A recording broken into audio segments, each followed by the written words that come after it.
Plus, there's probably 50 versions of Romeo and Juliet which have already been made in India in every possible way to answer your question.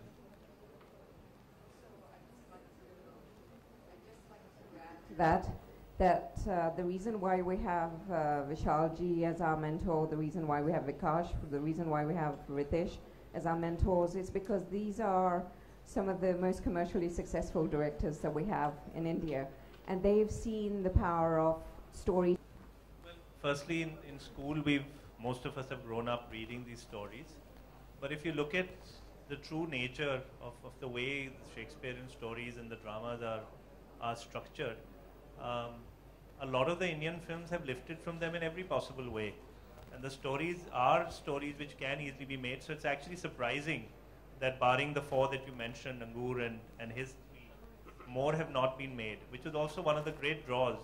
So 400 years of Shakespeare, a writer who everybody in India is very, very familiar with. Most of us have grown up reading those stories.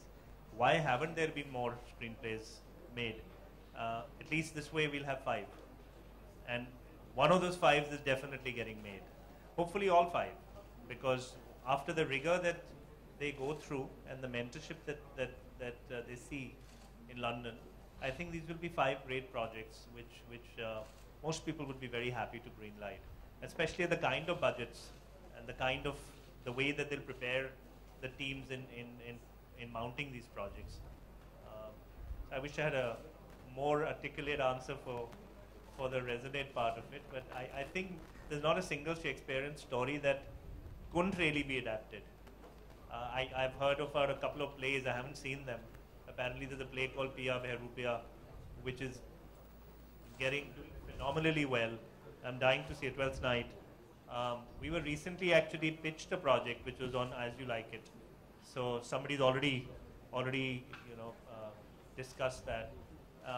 Romeo Juliet, again, 2 different versions people have talked about to us in the recent past.